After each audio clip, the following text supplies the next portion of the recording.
नमस्कार, आपका फिर से स्वागत है। देखिए, आज बाजार की चाल जो है वो काफी इंटरेस्टिंग होती हुई दिख रही है। सुबह से ही जो है उतार चढ़ाव हम मार्केट्स में देख रहे हैं कि बिहार इलेक्शंस में एनडीए तो अब लीड करती हुई दिख रही है और ऐसे में कई सारे स्टॉक्स और खेमे हैं जहां पर जोश है, बट ओवरऑल मार्केट का मूड और मोमेंटम थोड़ा सा आज गिरावट भर आई है क्योंकि ग्लोबल संकेतों से बिल्कुल भी सपोर्ट नहीं है। बट इस बीच आपकी स्क्रीन पे ऑटो से रिलेटेड इंपॉर्टेंट डेटा पॉइंट्स आते हुए दिख रहे हैं। सियाम डेटा आए हैं अक्टूबर महीने के, जहां पर कुल पैसेंजर व्हीकल जो बिक्री है वो 4 लाख से भी ऊपर बढ़ी है और साथ ही साथ घरेलू टू व्हीलर बिक्री जो है वो करीब 22 लाख की बिक्री से भी ज्यादा हुई है। आपको बता दें कि अक्टूबर महीना जो है वो काफी इंटरेस्टिंग रहा है वो तमाम ऑटो कंपनीज के लिए, तो उसको लेकर जो है कई सारा जो एक्शन है वो हम फिलहाल आते हुए देख रहे हैं। पर विश्वा जी, कहीं टू व्हीलर की जो बिक्री है काफी अच्छी होते हुए हम देख रहे हैं और पैसेंजर व्हीकल की जो बिक्री है वो 4 लाख यूनिट से ज्यादा होती हुई हमने इस बार देखी है। जो सियाम के नंबर्स आते हैं वो कहीं ना कहीं होल सेल्स जो है आपको बताते हैं, जो फाडा के डेटा होते हैं वो रिटेल बिक्री बताते हैं। तो सियाम में अगर यहाँ पर इन्वेंट्री के कुछ कंसर्न्स रहते हैं तो सियाम जो है उस हिसाब से, यानी कंपनीज उस तरीके से डिस्पैचेस जो है अपने आगे बढ़ाते हैं, इसीलिए सियाम का डेटा ट्रैक करना काफी इंपॉर्टेंट रहता है। तो घरेलू कार बिक्री 1 लाख यूनिट से भी ज्यादा हुई है। टोटल पैसेंजर का व्हीकल की जो बिक्री है वो भी देखने को मिली है और घरेलू टू व्हीलर बिक्री 22 लाख यूनिट से ज्यादा हुई है। चलिए ठीक है, चलिए, लेकिन आज के शो में हम आपके लिए क्या लेकर आने वाले ये सबसे पहले आपको बताते थे। सबसे पहले हम शुरुआत करेंगे, आपके लिए बाजार की बड़ी बातें लेके आएंगे। उसके बाद आपके लिए मार्केट की स्ट्रैटेजी, एफएनओ स्ट्रैटेजी होगी। उसके बाद 2:10 पे आपके क्लोजिंग ट्रेड्स होंगे। फिर 2:40 पे आपके लिए ऑप्शंस के चैंपियन लेकर आएंगे। फिर उसके बाद 3 बजे आपके लिए मार्केट एट 3 और 3:10 पर बीटीएसटी और एसटीबीटी ट्रेड्स भी आपके लिए होंगे। फिर 3:20 पर आपके लिए इवेंट्स टू वॉच कौन से होंगे वीकेंड के दौरान, और फिर अगले हफ्ते कौन से ऐसे बड़े ट्रिगर होंगे जो बाजार पर असर डाल सकते हैं, ये आपको जानना बेहद जरूरी होगा। वो भी हम आपके लिए लेकर आएंगे। लेकिन चलिए बाजार की बड़ी बातें देख लेते कि बाजार में किस तरह का एक्शन दिख रहा है फिलहाल, वो जानना बहुत जरूरी है। तो बाजार में गिरावट फिर से एक बार बढ़ी है। हालांकि सरकार में वापस से एनडीए की बनती दिख रही है, लेकिन ग्लोबल सेंटीमेंट इतने कमजोर है जो बाजार पर दबाव बना रहे हैं। 25,760 तक फिसलकर निफ्टी यहां पर आ चुका है। 115 अंकों की गिरावट। निफ्टी बैंक में देखिए 180 अंकों की गिरावट यहां भी दिखी है। 58,200 ये फिसलकर आ चुका है निफ्टी बैंक। तो यहां पर भी गिरावट साफ तौर से नजर आ रही है। कुछ सेक्टर की और बात कर लेते हैं जहां पे चौतरफा बिकवाली दिख रही है। उसमें आईटी यहां पर गिरावट काफी ज्यादा है। दिग्गज आईटी इन्फोसिस तेज गिरावट दिख रही है 3.5% के आसपास, और दिग्गज आईटी ही नहीं, mid cap small cap IT कंपनियों में भी काफी ज्यादा सत्र में गिरावट दिख रही है। तो आईटी काफी दबाव में आज दिख रहे हैं। 16 हफ्तों की ऊंचाई पर फार्मा इंडेक्स है। इस कमजोर बाजार में भी डिफेंसिव साबित हुआ है निफ्टी फार्मा, और यहाँ पर अच्छी खरीदारी आज के सत्र में देखने को मिल रही है। और चुनिंदा फार्मा दिग्गज फार्मा स्टॉक्स में भी ठीक ठाक तेजी है। नतीजों के बाद यहाँ पे मुथूट फाइनेंस और बीडीएल, भारत डायनेमिक्स, यहाँ पर 6 से 10% तक की तेजी इन दोनों स्टॉक्स में दिख रही है। बीडीएल करीब 7%, मुथूट फाइनेंस करीब 10% की मजबूती यहाँ पर दिखा रहे हैं।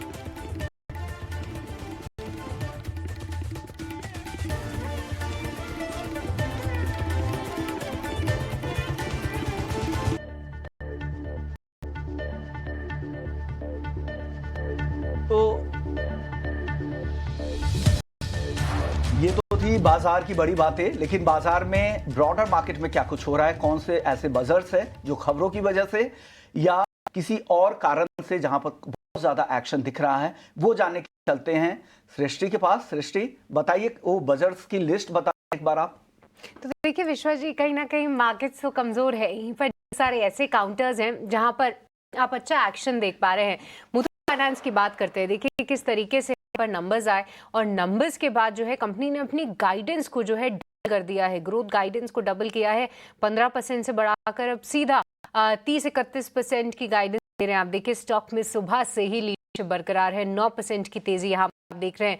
जुबिलेंट फूडवर्क्स की मैनेजमेंट कमेंट्री वो काफी उत्साहजनक, 7% का उछाल यहाँ पे। और भारत डायनामिक्स के जो नंबर्स हैं बहुत ही शानदार है। एनालिस्ट लोग इस बात से खुश हो रहे हैं कि फिलहाल की जो ऑर्डर बुक है वो इनके FY25 रेवेन्यू के कंपैरिजन में देखें तो 7 गुना ऑर्डर बुक जो है अभी भी इनके पास पड़ी हुई है। नतीजे अच्छे थे, हालांकि मार्जिन जो है वो साल दर साल कम हुए थोड़े से, और साथ ही कंपनी को एक नया ऑर्डर भी मिलता हुआ नजर आया। तो ये तमाम फैक्टर जो है प्ले आउट कर रहे हैं। इसी के साथ साथ आईटी में चौतरफा बिकवाली है। आप देख लीजिए इन्फोसिस, तो चलिए आप यहाँ पर बोलेंगे कि बायबैक की रिकॉर्ड डेट है उसको लेकर थोड़ा आप इम्पैक्ट देख रहे हैं, बट इसी के साथ टेकएम यहाँ पर गिरावट हावी है, और साथ ही एम्फेसिस जैसे काउंटर साइन, इन सब में ही आज काफ़ी प्रेशर हम देख रहे हैं। इसके अलावा बात करें तो 16 हफ्तों की ऊंचाई पर है फार्मा इंडेक्स। फार्मा की सेहत जो है वो बहुत तंदुरुस्त है। आप देखिए ग्लेनमार्क, औरोबिंदो, ये कुछ कंपनीज है लार्ज कैप स्पेस जो कि आउट परफॉर्म कर रही थी, लेकिन नतीजों के बाद रुकने का नाम नहीं ले रहा है। लगभग 1980 से उसने तेज दौड़ लगाई है 2100 के आसपास की, और अब फार्मा, रेड्डीज और छोटी मजबूत कंपनीज नैटको फार्मा के नतीजे आए वो कुछ तैयार होती हुई दिख रही हैं। साथ बात करते हैं BEL की, क्योंकि डिफेंस में एक्शन है। भारत डायनामिक्स की बात की, BEL कंपनी को नया ऑर्डर मिला है 870 करोड़ का। MRF नतीजे आए थे, ठीक ठाक नतीजे थे, ठीक ठाक रिएक्शन है। अब देखिए 1.57 लाख का एक शेयर हो गया है, तो उसके लिहाज से जो है एक्शन भी म्यूटेड है, वॉल्यूम्स भी कम ही रहते हैं। साथ ही साथ औरोबिंदो फार्मा, यहाँ पर एक खबर जहाँ पर US FDA ने इनकी सब्सिडरी के यूनिट की जांच पूरी की है। EIR और वॉलंटरी एक्शन इनिशिएटेड स्टेटस जारी किया है। कोई बहुत अहम फैसिलिटी नहीं है, इसीलिए थोड़ा म्यूटेड रिएक्शन आप देखेंगे। मैन इंडस्ट्रीज नतीजे काफ़ी अच्छे आए हैं, बट स्टॉक बहुत एक्साइटेड है। देखिए नतीजे में एक जंप ज़रूर है, 10% का मूव आज मैन इंडस्ट्रीज दिखा रहा है। और आखिरी में सैमिल, नतीजे बहुत अच्छे थे, सुबह से ही हाईलाइट करते, पर अब कुछ बड़े सौदे यहाँ पर होते हुए दिखे। सैमिल में आप देखिए 55.6 लाख शेयरों के कई सौदे हुए हैं। तो ये तमाम काउंटर विश्वा जी जहाँ पर आज बेहतरीन एक्शन है। चलिए, तो ये कुछ ऐसे स्टॉक्स थे जहाँ पे काफी बज़ कर रहे थे सृष्टि। बट विश्वा, मार्केट्स की एक बार बात ज़रूर कर लेते हैं, क्योंकि यहाँ पर जो है निचले स्तरों से थोड़ा बहुत रिकवर करने की कोशिश कर रहा है, बट सक्सेसफुल नहीं हो पा रहा। क्या स्ट्रैटेजी रखनी चाहिए अभी? देखिए बाजार के जो ग्लोबल संकेत देखे तो काफी कमजोर है। पहले अमेरिकी बाजारों में कल हमने देखा भारी बिकवाली, यूरोप के बाजार कमजोर है, एशियाई बाजारों में चौतरफा बिकवाली दिख रही है, और US फ्यूचर्स के जो संकेत मिल रहे हैं वो भी कमजोरी के ही संकेत है। तीनों इंडेक्स जो US फ्यूचर्स हैं वहां पर आधे % के आसपास गिरावट दिख रही है। तो ग्लोबल क्यूज काफी कमजोर है, और वही फैक्टर यहाँ पर दबाव बना रहे हैं। हालांकि सपोर्ट आ रहा है बिहार को जो नतीजे हैं, नहीं तो बिकवाली आज फ्राइडे था, आखिरी सत्र में अगर इस तरह के कमजोर क्यूज रहते हैं तो बिकवाली और भी ज्यादा स्टीप और तेज दिखती है। लेकिन बाजार को संभाला है आज बिहार के चुनावी नतीजे ने। एनडीए की वापसी हो रही है, और साथ में बीजेपी को 90 से ज्यादा सीट मिलने की संभावना है, उससे बाजार में गिरावट कम है। इसे गिरावट के तौर पर ना दिखे, गिरावट के तौर पे देखें कि आज उतना नुकसान नहीं हुआ जितना नुकसान हो सकता है, इस नतीजे ने बचा लिया है। बिकवाली आज दिख रही है टेक और AI लिंक शेयरों में। आईटी अपने आईटी शेयरों में देखिए जबरदस्त बिकवाली। दिग्गज आईटी कंपनी इन्फोसिस में देखिए 3.5% से ज्यादा की दिख रही है। आईटी के अलावा और भी इंटरनेशनल एक्सपोजर्स वाली जो कंपनियां हैं, जिसमें मेटल्स है, ऑटो है, यहाँ पर काफी ज्यादा गिरावट दिख रही। तो सेंटीमेंट, ग्लोबल सेंटीमेंट काफी कमजोर है, जिससे इन सेक्टर पर दबाव ज्यादा है। डॉलर इंडेक्स में जिस तरह की हलचल है, FIIs की अब आगे किस तरह की एक्टिविटीज जारी रहती है, ये बाजार को आगे ड्राइव करेंगी। लेकिन एक सपोर्ट काम कर रहा है बैंकिंग और फाइनेंशियल स्टॉक, जहां से बाजार को सपोर्ट आ रहा है, खास करके सरकारी बैंकों से। सरकारी बैंक आज बाजार में सपोर्ट करते नजर आ रहे हैं। और दूसरा खेमा है फार्मा का। फार्मा यहाँ पर जिनका इंडियन एक्सपोजर ज्यादा है वो यहाँ पर सपोर्टिव काम कर रहे हैं, और चुनिंदा फार्मा में तो अच्छी खासी तेजी भी देखने को मिल रही है। ये तो बाजार का पूरा माहौल और मूड है। लेकिन निफ्टी की अगर बात करें तो निफ्टी में अचानक से अगर जो 18 नवंबर की एक्सपायरी वाले, अगर वीकली एक्सपायरी वाले अगर निफ्टी के कॉन्ट्रैक्ट देखे ऑप्शंस में, तो 26,000 के आसपास कॉल साइड का जो OI है 3.5 लाख के करीब पहुंच चुका है। और आज में सिर्फ 2.25 लाख OI में एडिशन यहां पर देखने मिले हैं। तो एक बड़ी एडिशन है, जो 26,000 एक बड़ा रेजिस्टेंस बनता दिख रहा है। इसको पार करना इस एक्सपायरी तक बहुत ही मुश्किल होगा। ये बाजार के लिए 26,000 एक अहम रेजिस्टेंस बनता दिख रहा है। सपोर्ट की बात करें निफ्टी के लिए 25,800, अहम सपोर्ट लेवल बन रहा है, क्योंकि 25,800 के आसपास में निफ्टी की अगर ओआई देखे, पीओआई देखे, तो वो 2 लाख से ज्यादा है। और करीब करीब आज जो एडिशन दिख रहे हैं पुट ओआई में, वो 1,10,000 के आसपास का एडिशन हो रहा है।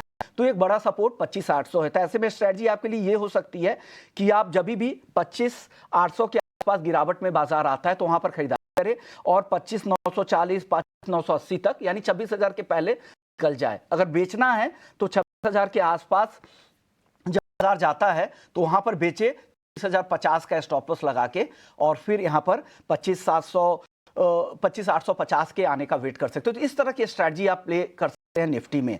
बैंक निफ्टी के लिए बात करें तो यहाँ पे मंथली कॉन्ट्रैक्ट के हिसाब से अगर आप देखिए ऑप्शंस के डेटा, तो 58,500 सबसे ज्यादा यहाँ पर कॉल साइड का ओआई है, कॉल राइटिंग यहाँ पर सबसे ज्यादा दिख रही है। तो इमीडिएट जो रेजिस्टेंस है बैंक निफ्टी का सबसे बड़ा, वो 58,500, जो हाल फिलहाल में टूटता नहीं दिख रहा है। और फिर उसके बाद अगला अहम रेजिस्टेंस है 59,000 का। तो ये 2 अहम रेजिस्टेंस जो बैंक निफ्टी को दाएं में रखेगा। और नीचे में सपोर्ट मिल रहा है बैंक निफ्टी को 58,000 और 57,800। ये दोनों अहम लेवल होंगे बैंक निफ्टी के लिहाज से। देखते हैं बाजार किस तरफ जाता है। आज बड़ी गिरावट इसलिए नहीं आ रही है क्योंकि बाजार को चुनाव से काफी ज्यादा सपोर्ट मिल रहा है। अब चुनाव के कुछ नंबर्स देख लेते हैं कि एग्जिट पोल जो सारे कर ही रहे थे, अब चुनावी रुझान भी आ रहे हैं। हालांकि अब चीजें बहुत साफ हो गई है, काफी सारे सीट्स पे ये सारी पार्टियां जीत भी चुकी हैं, लेकिन एनडीए को 200 के करीब सीट मिलना एक वाकई चौंकाने वाला आंकड़ा है। किसी भी सर्वे में इसके आसपास के भी नंबर नहीं थे। उनके अपर बैंड भी किसी भी सर्वे के 160, 165 से ज्यादा नहीं थे, और 122 का मैजिक फिगर है, और 200 के आसपास एनडीए आ रही है। तो समझ जाइए कि किस तरह का बहुमत है। एक तरह से कह सकते हैं कि महागठबंधन का सुपड़ा साफ हो गया है, पूरी तरह से दरकिनार किया है। वहां के जो वोटर्स हैं उन लोगों को बिल्कुल पसंद उनकी पॉलिसी नहीं आई है। अब पूरी तरह से जेडीयू ने काफी ज्यादा सीट्स की है, बीजेपी को भी काफी बढ़त है, बीजेपी सबसे बड़ी पार्टी बनकर उभरी है। ये एक बड़ी खबर है। और बीजेपी के लिहाज से देखिए तो इतना बड़ा उनको सपोर्ट अगर जनता का मिल रहा है तो ये वाकई है, क्योंकि हाल के दिनों में जितने भी स्टेट्स में उन्होंने चुनाव लड़े हैं और इसी तरह की बम्पर जीत हासिल की है। हालांकि लोक लुभावन काफी सारे फैसले भी किए, जैसे महिलाओं के अकाउंट्स में 10,000 रुपए ट्रांसफर किए गए। तो इस तरह के कुछ जो बड़े फैसले होते हैं वो आमतौर पर लोगों को आजकल पसंद है, और वो एक ट्रिक भी हो गई है पॉलिटिकल पार्टी की, वो एक जरिया हो गया। वो समझ गए हैं कि जीतने के लिए क्या कुछ चाहिए। तो जो रूलिंग पार्टी है उनके लिए अब आसान हो गया। हमने दिल्ली में भी इस तरह की बातें देखी थी। उस वजह से वहां पे ये नहीं था कि केजरीवाल को पसंद कर रहे थे या उनके नाम की वजह से वो जीत रहे थे। उन्होंने रेवड़ियां बांटी थी, जैसे बिजली ये सब फ्री कर रहे थे, बसों में फ्री यात्रा करवा रहे थे। तो ये सब सारी जो चीजें थी उससे लोग वोट दे रहे थे। तो लोगों को चाहिए, क्योंकि जिस तरह के व्हीकल सेक्शन हमारे रूरल इंडिया में है, जो या मेट्रोज में भी कह सकते हैं, तो बड़ा तबका है, तो वो लोगों को पसंद आ रहा है। लेकिन बिहार का मैंडेट बिल्कुल साफ हो गया है। करीब करीब 200 सीटों पर एनडीए की बढ़त। महागठबंधन इतने सारी पार्टियों मिला के भी 38 सीट के आसपास ही बढ़त पर है। खुद तेजस्वी अभी पीछे हैं। तो तमाम ऐसी चीजें जो साफ संकेत दे रहे हैं कि उनकी पॉलिसी, उनका विजन वहां के लोगों को बिल्कुल पसंद नहीं आया है। जनसुराज, लोगों को लगा कि हम कुछ बदलाव करेंगे, कुछ वोट काटेंगे। लोग बहुत चालाक है, उनको लगा कि ये ऐसे पोजीशन में अभी नहीं है कि ये कोई भी बड़े चेंज करे। उससे अच्छा है कि कोई कमजोर सरकार बने। सो जिस सरकार से पे उनका भरोसा था उनके पास जाए, ज्यादा बेहतर है। वही इस चुनाव में साफ तौर से देखने को मिल रहा है। तो एक जबरदस्त जीत, प्रचंड जीत कह सकते हैं। बिहार में फिलहाल में आपने इस तरह के जीत नहीं देखे होंगे सृष्टि। जी, तो देखिए इलेक्शन को लेकर ढेर सारा एक्शन है और मार्केट्स में भी एक्शन देखने को मिल रहा है। पर चलिए अब मार्केट्स की चर्चा जो है विस्तार से करते हैं, क्योंकि इस स्तरों पे कहीं ना कहीं टिकने में सक्षम है फिलहाल आज मार्केट। कल हमने जो है 26,000 के दर्शन जरूर किए थे, बट वहां से लुढ़कते हुए निफ्टी बैंक में भी वीकनेस है। पर चलिए अब आगे बढ़ते हैं, हमारे एक्सपर्ट को सुनना शुरू करते हैं, क्योंकि अब हफ्ते का आखिरी दिन है।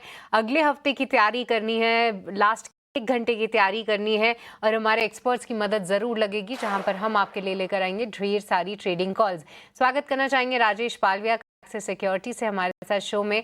राजेश, हाय, गुड आफ्टरनून, बहुत स्वागत है आपका।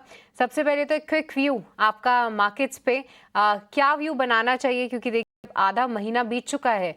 अब अगले महीने के लिए ना ही कोई अर्निंग्स का ट्रिगर है, ना ही कोई इलेक्शन का ट्रिगर रहेगा।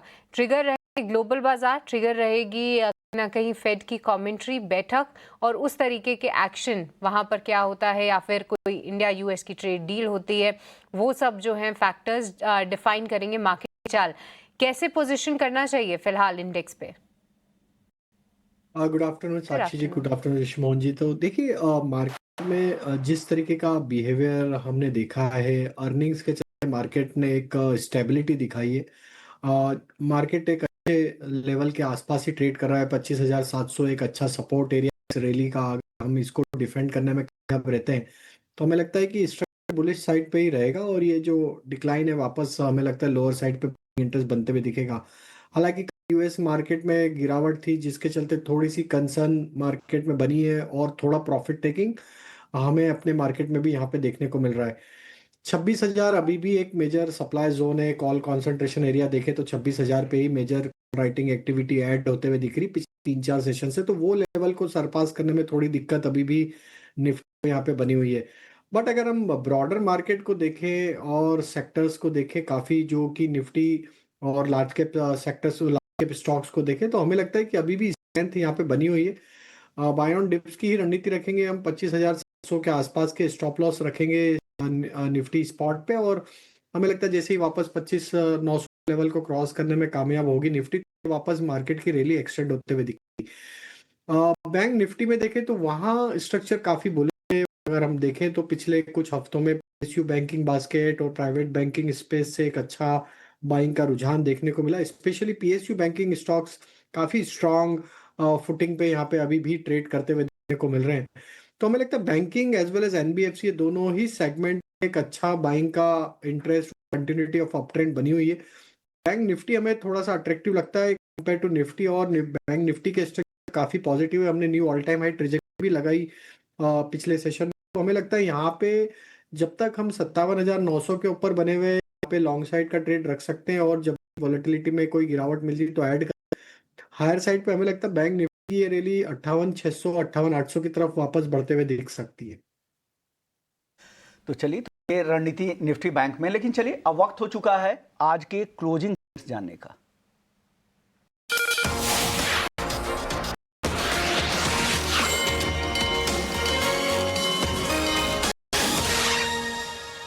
राजेश जी, आज क्या आइडेंटिफाई किया है क्लोजिंग ट्रेड्स के लिए आपने?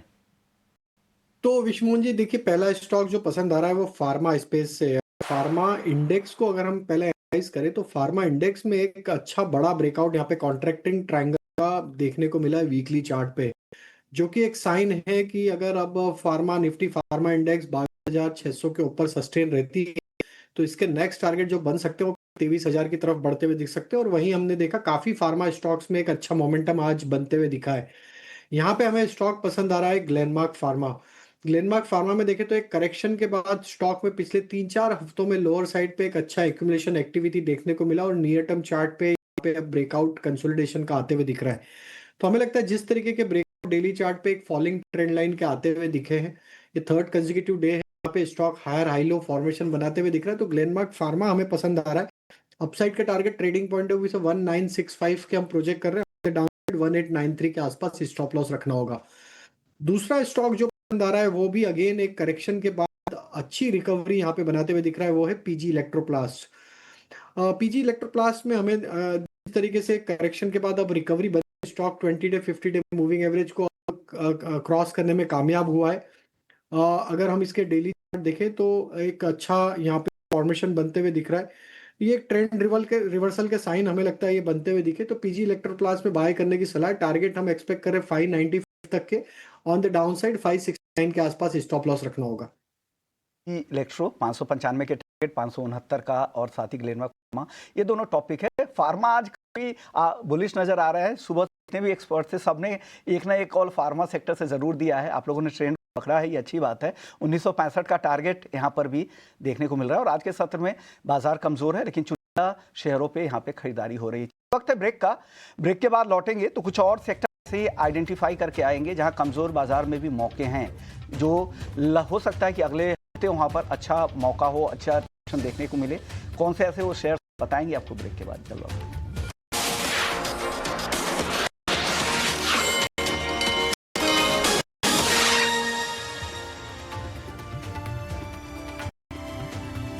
के बाद आपका स्वागत है क्लोजिंग कॉल्स में। और चलिए हफ्ते की तैयारी भी करनी है और ढेर सारे काउंटर्स हैं जहां पर एक्शन दिख रहा है और उनकी चर्चा भी जारी है।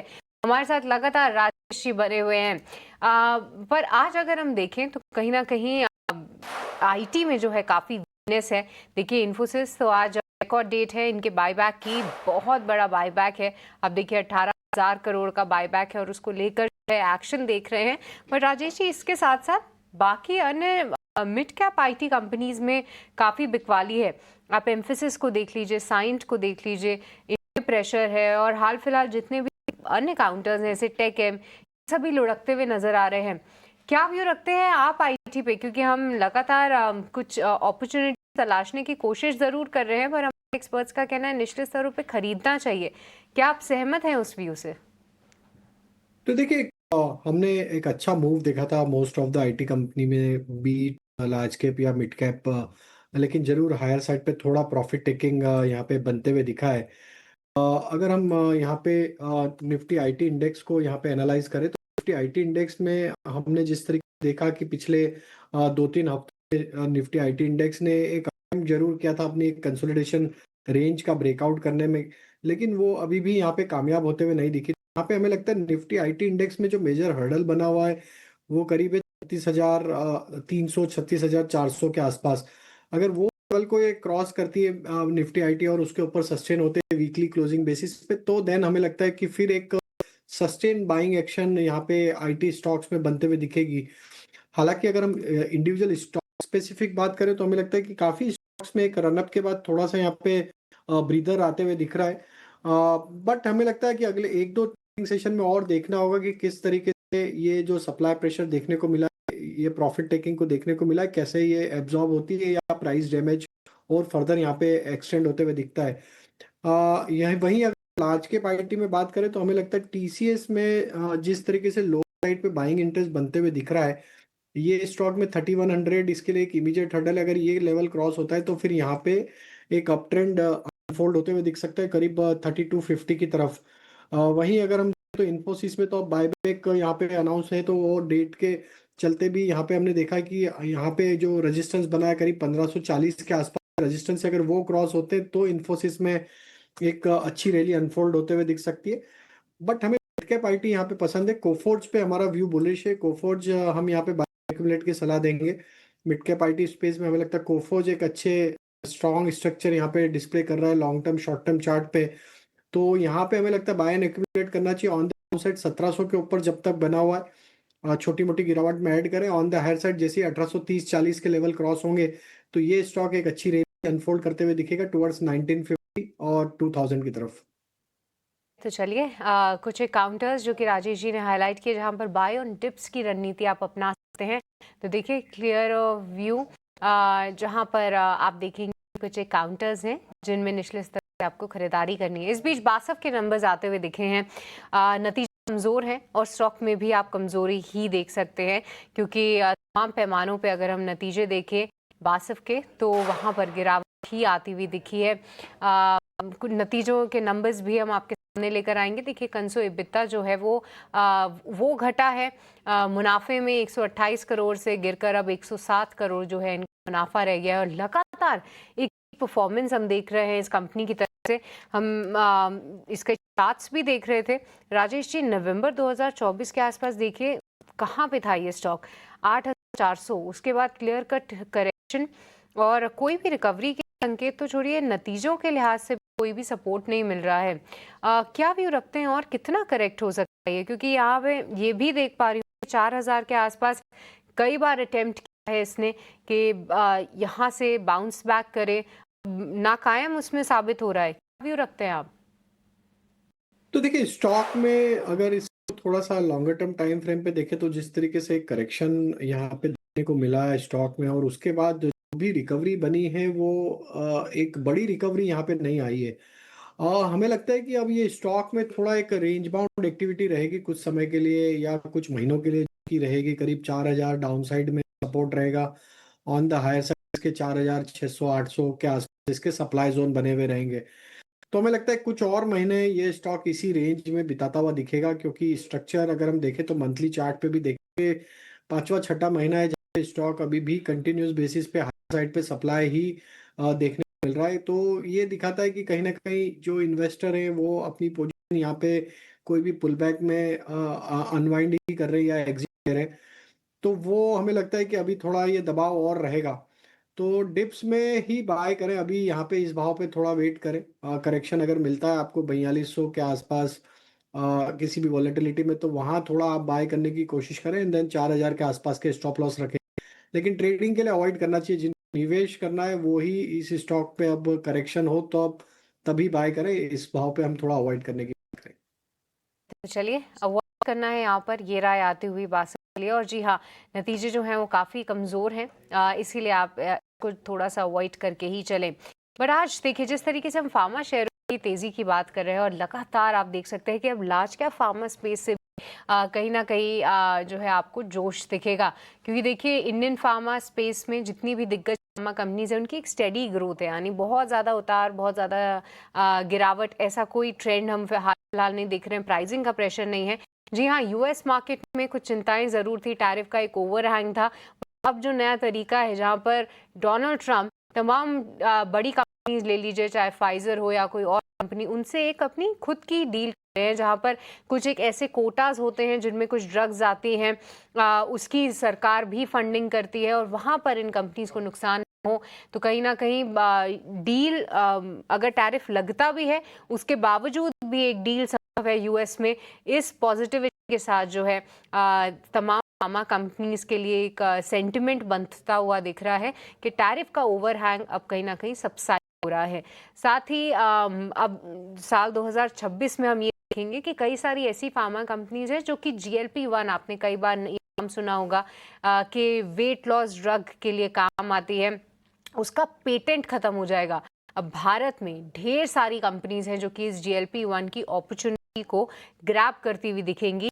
इंडिया में ऑलरेडी जो है वीओवी और कुछ एक तमाम MNCs आ चुकी हैं, बट अब जब ये पेटेंट खत्म हो जाएगा तो ये जेनरिक के लिए भी मार्केट खुल जाएगा और लाजमी सी बात है इस भारत की कंपनियां भी भाग लेती हुई नजर आएंगी।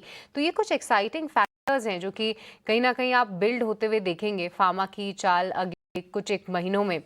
पर राजेश जी, इप्का लैब्स, इसके बारे में चर्चा करते हैं। आज बहुत शानदार मूव, 9% का उछाल इप्का लैब्स में, कैसे देख रहे हैं आप इसको चार्ट्स पे? देखिए, यहाँ पे हमें देखने को मिला है कि आज सारे ही फार्मा स्टॉक्स में एक अच्छा मोमेंटम बना है। फार्मा इंडेक्स ने एक अच्छा ब्रेकआउट यहाँ पे वीकली चार्ट पे ऑलरेडी यहाँ पे रजिस्टर किया है। तो हमें लगता है कि लैब का जो ये मूव बना है, अगर स्टॉक को वीकली चार्ट पे देखें तो एक डाउन स्लोपिंग चैनल में ये ट्रेवल कर रहा था और आज के मूव के बाद स्टॉक में एक ब्रेकआउट उस चैनल का आते हुए दिखा है।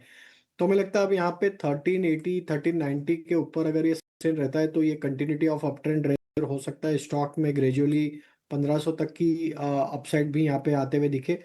तो जितने पास भी लॉन्ग साइड का ट्रेड है बने रहे और ऑन द डाउन साइड 1380 के आसपास के लॉस फॉलो करें।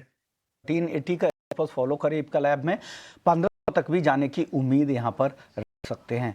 चलिए, इस बीच तेज साहब भी हमारे साथ जुड़ गए हैं और साथ ही मार्केट दिग्गज एक्सपर्ट हमारे साथ सुब्रमण्यम साहब भी हैं।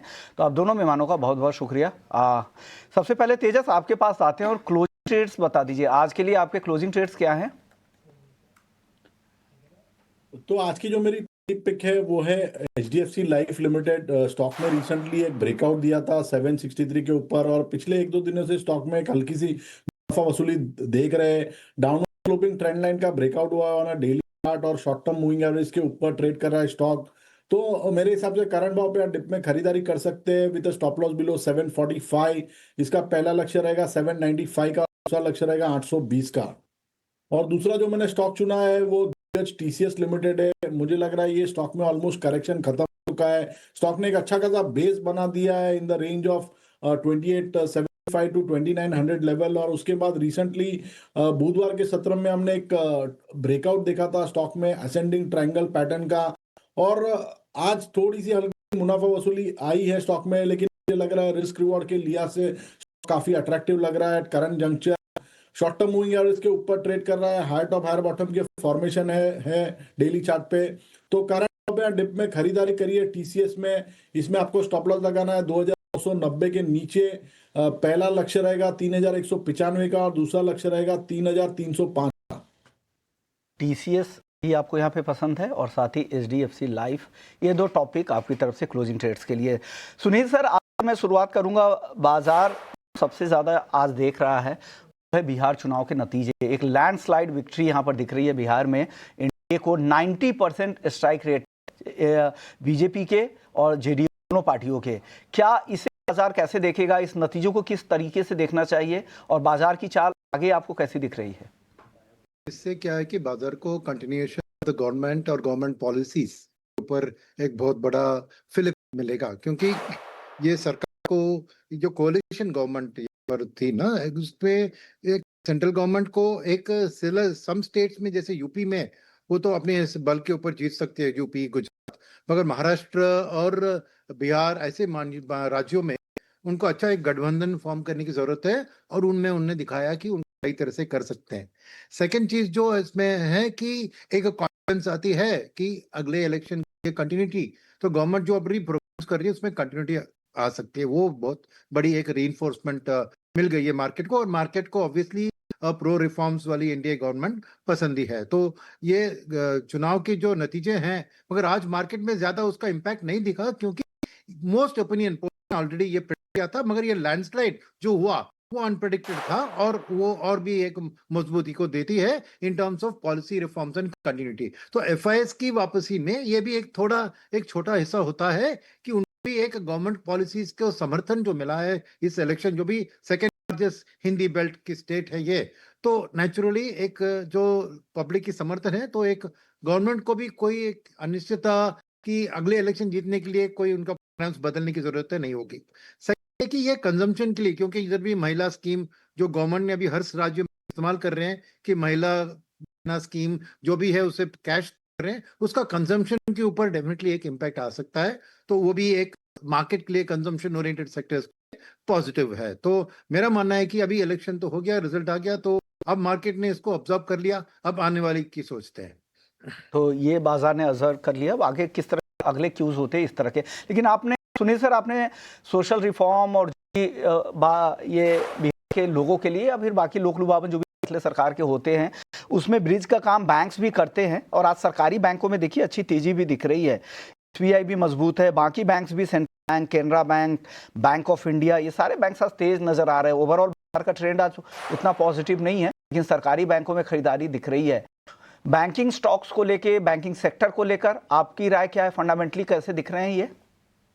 बहुत मजबूत दिख रहे हैं और इसमें पूरी बैंकिंग सेक्टर के लिए पॉजिटिविटी है मेरे पास, चाहे वो प्राइवेट सेक्टर बैंक हो या एनबीएफसी हो या पीएसयू हो या नॉन लेंडिंग फाइनेंशियल स्पेस हो, कैपिटल मार्केट इंटरमीडिएरी या एएमसी, सब में पॉजिटिव हूँ, मगर अलग अलग टाइम फ्रेम में देखने की जरूरत है, क्योंकि इमीडिएटली बेनिफिट कंजम्पशन का जो ड्राइव है वो ईएमआई बेस्ड पर्सनल लेंडिंग और उस ऑटो लेंडिंग में जो है उसमें प्राइवेट सेक्टर बैंक और एनबीएफसी आगे होंगे, क्योंकि रिटेल लेंडिंग का एरिया ऑफ स्ट्रेंथ है।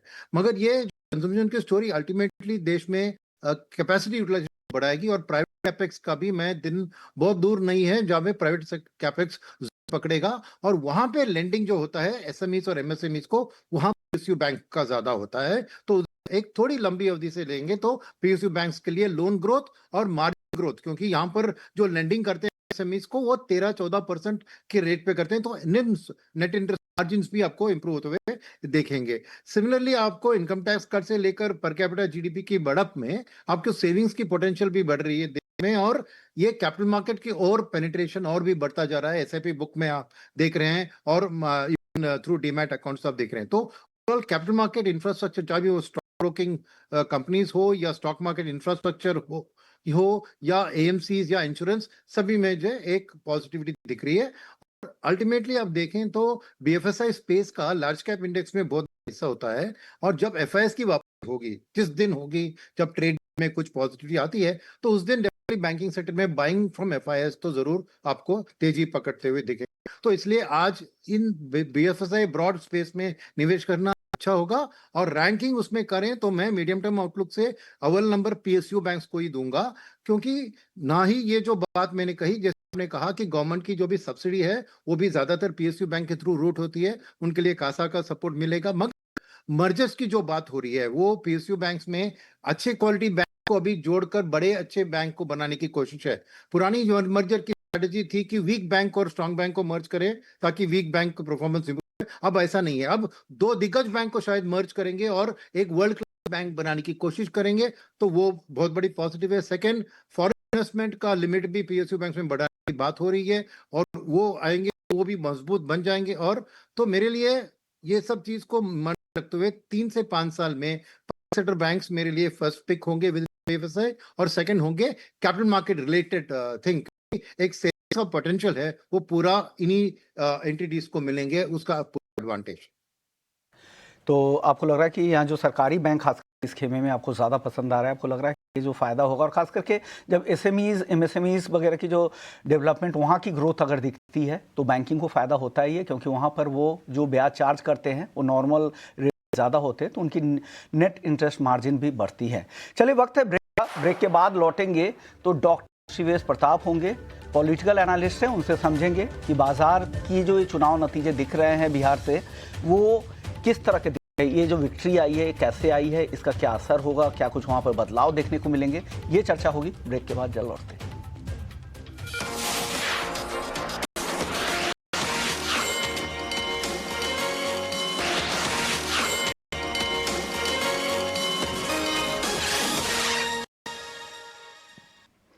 ब्रेक के बाद आपका स्वागत, और आप देख रहे हैं बाजार पर एक नज़र डाल लेते हैं। बाजार की हाल अगर आप देखें तो निफ्टी अभी भी 25,800 के करीब ही है, करीब करीब 90 अंकों की गिरावट यहाँ पे दिख रही है, और निफ्टी बैंक देखिए 58,255 के करीब ट्रेड कर रहा है।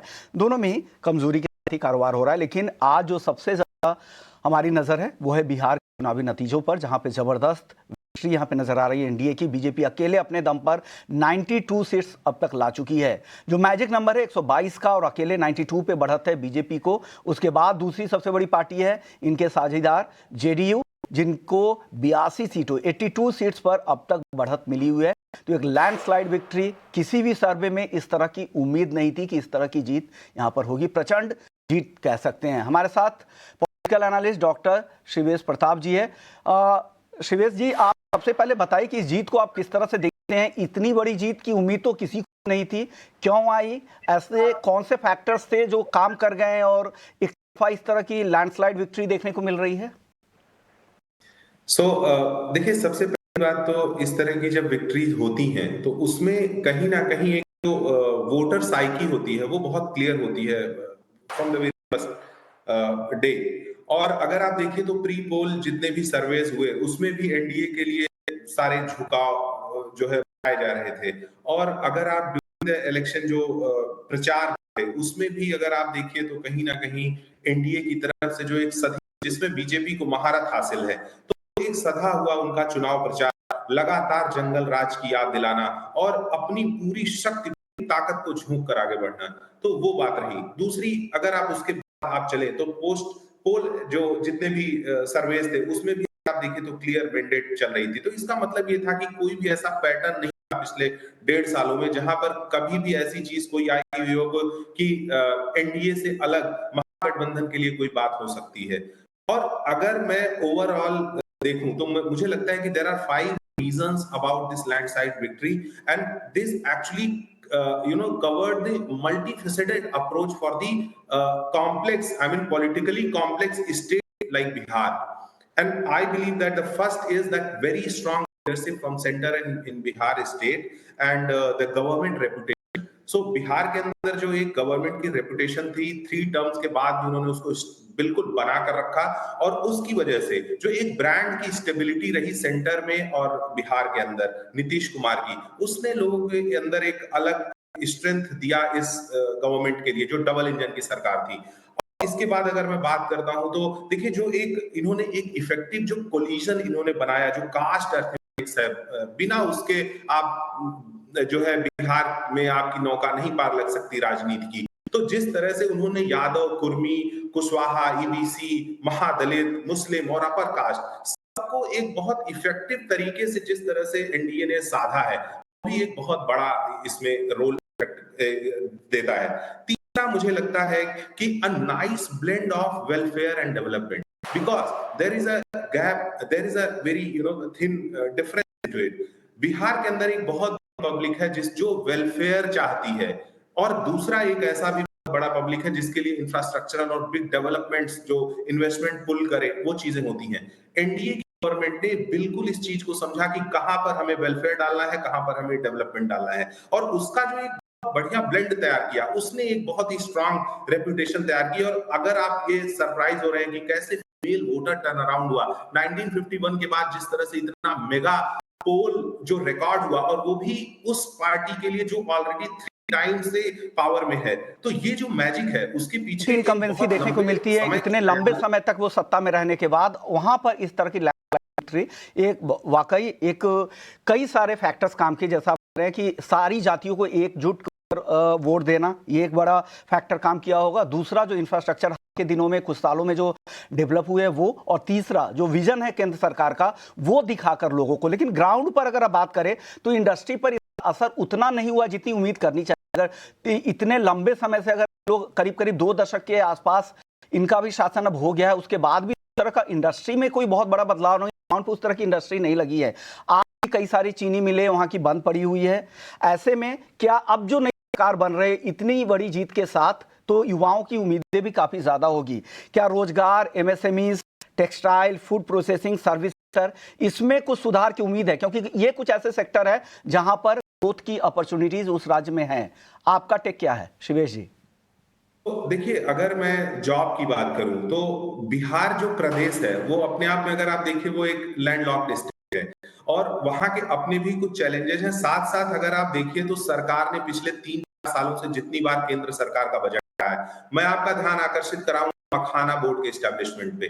कहीं ना कहीं सरकार ये जानती है कि मेजॉरिटी ऑफ द पीपल जो एग्रीकल्चर से जुड़ा हुआ है, उसके एग्रीकल्चर के लिए जिस तरह से सरकार द्वारा मखाना बोर्ड के बाद फूड प्रोसेसिंग पर बहुत ज्यादा ध्यान दिया जा रहा है, तो इससे क्या है कि जो एग्रीकल्चर के लोग हैं वो अपनी कैश क्रॉप से अपनी अर्निंग बढ़ा सकते हैं। इसके बाद अगर आप देखिए एनर्जी सेक्टर जिस तरह से सरकार ने बिहार में फोकस किया है, तो वहां से जो जॉब क्रिएशन होगी उस फील्ड पर, रेलवे की फील्ड में भी अगर आप देखिए तो वहां पर जैसे फैक्ट्रीज के बारे में जो कैपेसिटी बिल्डिंग हो रही है, इन्हांसमेंट हुई है, उन सब चीजों को उसमें बहुत ज्यादा ध्यान दिया जा रहा है। तो सरकार ये जान रही है कि बिहार के अंदर जिस प्रकार से इंडस्ट्रीज को हमें बिल्डअप करना है, वो ओवर आईटी इंडस्ट्रीज वहां नहीं लग सकती, उस तरह के सॉफ्टवेयर इंडस्ट्रीज नहीं लग सकती, लेकिन जहां से मैक्सिमम लोगों को इंपैक्ट हो सकता है, और इसीलिए मखाना बोर्ड पर इतना ज्यादा फोकस करना। इसके अलावा जो है इस तरह से agriculture based food processing units को लेकर जिस तरह से फोकस किया गया,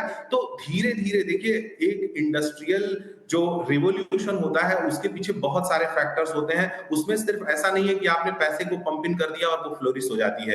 उसके पीछे एक सोशल अवेयरनेस होती है, सोशल सपोर्ट होता है, स्किल डेवलपमेंट होता है। तो ये सारी चीजें क्रमिक तरीके से चल रही हैं, एंड इसको ऐसे समझिए कि अभी वो चीज एकदम से एट अ ब्राइटेस्ट पे दिखाई नहीं दे रही है, पर काम जरूर हो रहा है, और ये सारी चीजों का जो रिजल्ट है वो धीरे धीरे जरूर कम आउट होगा, और कहीं ना कहीं वहां की जनता को भी ये चीजें दिखाई दे रही हैं, और इसीलिए वो इस दिशा में सरकार को और ज्यादा सहयोग करने के लिए चौथे राउंड में आ रही है। और इस चुनाव के बाद मैं मानता हूं कि ये आप में एक बहुत बड़ा रिसर्च का टॉपिक होगा, न केवल भारत के लिए बल्कि पूरे विश्व में भी कई लोग इस पर अध्ययन करेंगे कि किस प्रकार से चौथी बार बिहार जैसे एक जटिल राज्य में इस तरह से एक लैंडस्लाइड विक्ट्री हो रही है। बिल्कुल, लेकिन वहां के लोगों की भी उम्मीद है, जब ग्राउंड पे हमारे रिपोर्टर संवाददाता जाते हैं तो वहां के लोगों की अब उम्मीद है कि अब जो नई सरकार बनेगी कम से कम वहां के इंडस्ट्री को लेकर, रोजगार को लेकर और साथ ही माइग्रेशन पर काम करे, ताकि लोग वहां से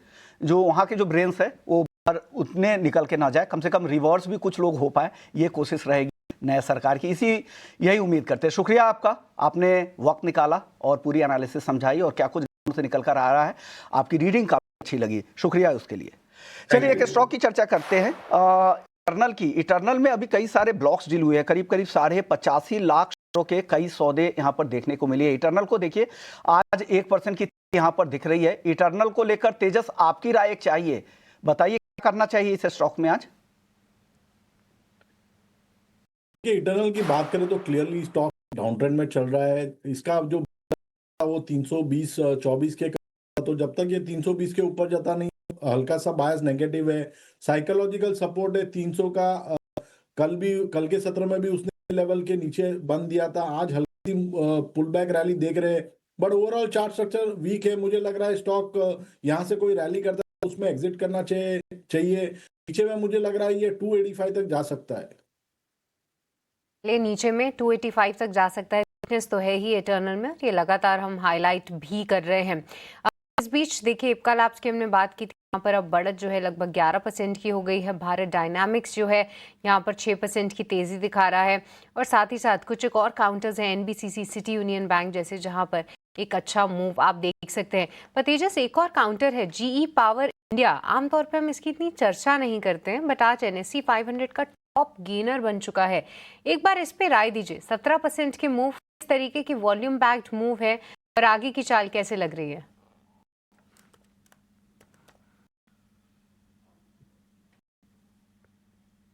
तो जी पावर इंडिया की बात करें तो आज एक अच्छी हमने स्टॉक में एक स्ट्रेंथ देखी है आफ्टर एक बड़ी सी फॉल आई स्टॉक में। बट रिसेंटली स्टॉक ने जो एक बेस बनाया है in the range of 285 to 290 और एक आज गैप अप ओपनिंग हुआ है that also with a strong volume. मुझे लग रहा है ये स्टॉक में अगर कोई हल्की सी गिरावट आती है तो इसमें खरीदारी करनी चाहिए। आज ब्रेकआउट डे है तो रिस्क रिवॉर्ड के लिहाज से करंट भाव पे एडवाइजेबल नहीं है, लेकिन अगर कोई हल्की सी डिप आती है तो डेफिनेटली खरीदारी कर सकते हैं। इसमें मुझे लग रहा है पोजिशनली स्टॉक 380 से 385 तक भी जा सकता है आने वाले दिनों में। तो बाय एंड डिप्स की रणनीति रखिए ये जी पावर में। पावर यहाँ पर थोड़ी गिरावट आए तब मौके ढूंढ, पर हाँ नतीजे आए थे, नतीजे काफी शानदार रहे। और देखिए खुलने के बाद साथ ही जो है एक तरफा रैली आप जी पावर में देखिए आज एक स्टार परफॉर्मर और आज का बिग शो कैंडिडेट जरूर बना है। तेजस, इसी के साथ हम आपका बहुत बहुत शुक्रिया करना चाहेंगे, आज आपने समय निकाला और काउंटर्स पर चर्चा भी की। पर चलिए मार्केट्स की एक बार चाल देखते हैं। यहाँ पर वीकनेस तो बरकरार ही है, बट कई सारे छोटे मझोले काउंटर्स हैं जिनमें आप एक अच्छा मूव देख रहे हैं। इस बीच टीसीपीएल के भी नतीजे आ गए हैं जहाँ पर मुनाफा घटा हुआ नजर आया है, लगभग 35.5 करोड़ से घटकर अब 29 करोड़ के आसपास हो गया है। और आय में भी गिरावट है, कमजोर नतीजे और स्टॉक काफी इलिक्विड है, तो इसके बारे में चर्चा नहीं करेंगे। बट चलिए इसी के साथ जो है कुछ और काउंटर्स पर नज़र ज़रूर डालेंगे, बट उसके पहले फिलहाल वक्त चला एक छोटे से ब्रेक का, कहीं मत जाइएगा, जल्द लौटेंगे।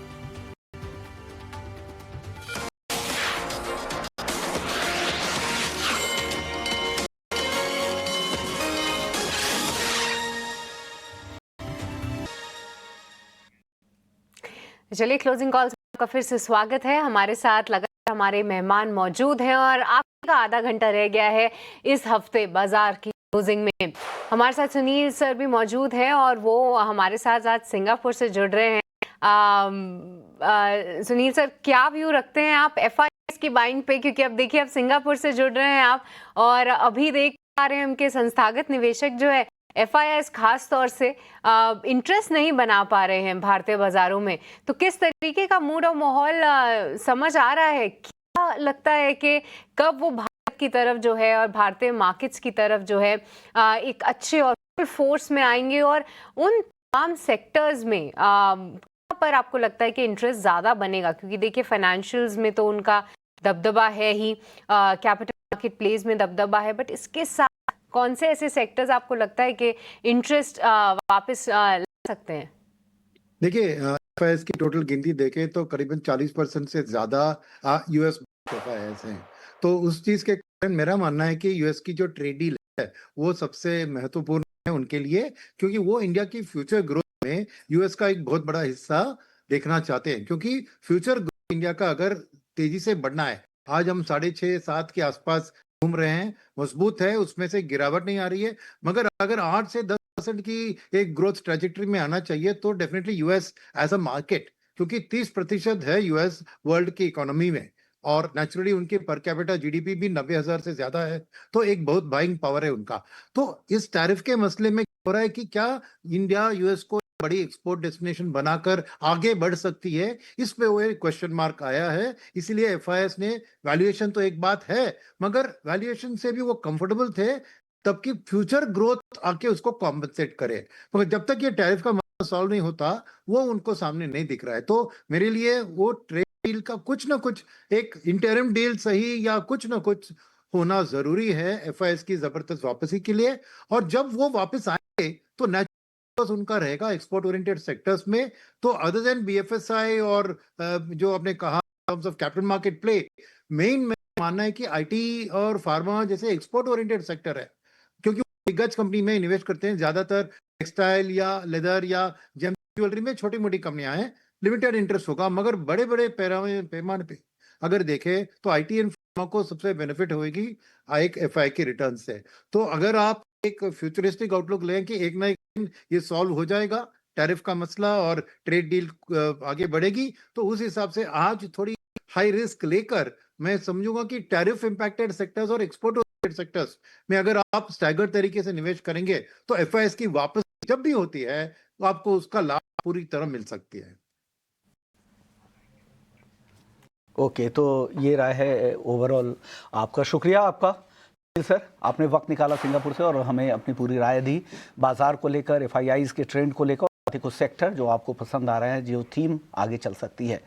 चलिए, हमारे साथ अमोल भी है। अमोल की एक क्लोजिंग ट्रेड्स ले लेते हैं। अमोल बताइए, क्लोजिंग ट्रेड्स आपकी तरफ से क्या हैं? जी नमस्ते एंड गुड आफ्टरनून। 2 वीक से 2 पोजिशनल पॉइंट ऑफ व्यू देख रहा हूँ। पीएनबी के साथ जाना चाहूंगा पोजिशनल पॉइंट ऑफ व्यू से। 120.5 के आसपास से पोजिशन टारगेट निकल के आ रहे 130 के, और स्टॉप लॉस रहेगा उसका 118.5 का। ओवरऑल पीएसयू बैंक अगर हम सेक्टर के हिसाब से भी देखते तो भी एक कंसिस्टेंट परफॉर्मर रहा है। हायर बॉटम फॉर्मेशन सेक्टर ने भी मेंटेन किया, पीएनबी भी काफी प्रॉमिसिंग फॉर्मेशन के साथ है। पॉइंट ऑफ व्यू से लग रहा है कि ये रैली 130 तक कंटिन्यू रहने के चांसेस काफी हाइट है।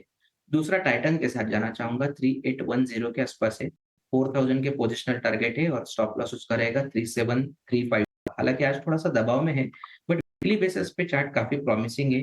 क्लोजिंग भी अगर हम देखते हैं तो मुझे लगता है कि 3800 के पास आ रहा है, जो काफी दिनों के बाद एक रेंज ब्रेकआउट के बाद स्टॉक ऊपर ही लेवल पे क्लोज होता हुआ देखने को मिल रहा है। ब्रॉडर सेटअप अच्छा है, मोमेंटम कंटिन्यू रहा तो टाइटन में भी बुलिश वेव कंटिन्यू रहने के चांसेस काफी ज्यादा लग रहे हैं। टाइटन भी आपको पसंद है। 4000 के टारगेट, 3735 का स्टॉप लॉस यहाँ पर लगाकर ट्रेड करना चाहिए। इस बीच में एक नतीजे एमटीएनएल का और दूसरा ड्रीम फॉक्स का है। पहले एमटीएनएल के नतीजे भी बता देता हूँ। ड्रीम फॉक्स में देखिए 6% नतीजों के बाद गिरावट दिख रही है। कंपनी का कंसोलिडेटेड आय देखिए घटा है, 205 करोड़ के आसपास आ गया, 315 करोड़ से घटकर। और आय तो कमजोर रही है। मुनाफे के अगर को देखें तो उस फिगर को भी देखना पड़ेगा, क्योंकि किस तरह के नंबर आए हैं। शेयर में तेज गिरावट यहाँ पर आई है, करीब करीब 6% की गिरावट यहाँ पर दिख रही है ड्रीम फॉक्स में। राजेश जी, ये आप ट्रैक कर रहे हैं ड्रीम फॉक्स को लेकर, आपकी एक राय चाहिए सर। नतीजे तो कमजोर दिख रहे हैं, ओवरऑल आगे का ट्रेंड कैसा दिख रहा है आपको? तो काफी वीक स्ट्रक्चर हो चुका है ये स्टॉक का, और जिस तरीके से कंटिन्यूस बेसिस पे स्टॉक में एक सप्लाई देखने को मिली है, अपने all time high all time low trajectory पे ही ट्रेड करते हुए देखने को मिल रहा है। तो हमारी सलाह तो रहेगी अवॉइड करें इस स्टॉक में, बाय नहीं करें, क्योंकि यहाँ पे हमें कोई भी रिवर्सल के साइन यहाँ पे नहीं बने हैं। हालांकि स्टॉक काफी गिर चुका है। अगर इसके ऑल टाइम हाई देखें तो करीब 850 के आसपास के थे, और कंटिन्यूस गिरते गिरते ये 119 के आसपास आ चुका है। तो काफी बड़ा वेल्थ डिस्ट्रॉय हुआ है यहाँ पे इन्वेस्टर्स का, और अभी भी यहाँ पे कोई रिकवरी नहीं बन रही। तो यहाँ पे अवॉइड ही करेंगे, और भी यहाँ पे गिरावट बढ़ते हुए दिख सकती है। और भी बढ़ सकते हैं। हमने पहले काफ़ी भी इसमें ट्रैक किया भी था, और जिस तरह की दिक्कतें यहाँ पे बढ़ी है वो दिक्कतें अभी भी बढ़ती ही यहाँ पर दिख रही है। और आप देख सकते हैं कि यहाँ पे हर फ्रंट पर नतीजे भी लगातार कमज़ोर होते जा रहे हैं। अब 120 के नीचे ये स्टॉक यहाँ पर आ गया है, और मुनाफा आय हर फ्रंट पे ये नतीजे कमज़ोर दिख रहे हैं, और गिरावट लगातार इस काउंटर में जारी है। एक और नतीजे आए थे एमटीएनएल के। एमटीएनएल का कंसोलिडेटेड घाटा देखिए 190 करोड़ से बढ़कर 960 करोड़ रहा है, और कंसोलिडेटेड आय में भी कमी देखने को मिली है। 267 करोड़ से घटकर 190 करोड़ के आसपास आ गया है। तो घाटा यहाँ पर बढ़ा है, और आय में भी नरमी देखने को मिल रही है एमटीएनएल को लेकर। स्टॉक देखिए 1% के आसपास ऊपर है। अमोल, एमटीएनएल पर आपकी कोई कवरेज है क्या रहा है एमटीएनएल को लेकर? देखो, लार्जर सेटअप जो है स्टॉक वो वीक साइड पे ही है। हाउएवर एक ओवरसोल्ड कैटेगरी में है, तो एक मोमेंटम अगर कोई चेस कर रहा है तो मुझे लगता है एक प्रॉमिसिंग लेवल है। 40 रुपीज का एक बेस रहेगा। अगर ये इसके ऊपर रहता है तो ये लिमिटेड अपसाइड ही है, बट एक टेक्निकल बाउंस बैक के लिए स्टॉक ड्यू है, जो ऑन द हाई साइड कहीं ना कहीं 43 और 45 जो उसके प्रीवियस रेजिस्टेंस जोन है, वहां तक ये मोमेंटम कंटिन्यू सकता है, बट एकदम शॉर्ट टर्म के लिए बिलो 40 अगर ये स्टॉक ट्रेड हो जाए तो ये वापस से अपना वीक मोमेंटम और स्ट्रांग करने के चांसेस चार्ट्स पे दिख रहे हैं। व्यू। लेकिन चलिए अब वक्त हो चुका है हमारे खास सेगमेंट का, मार्केट एट 3।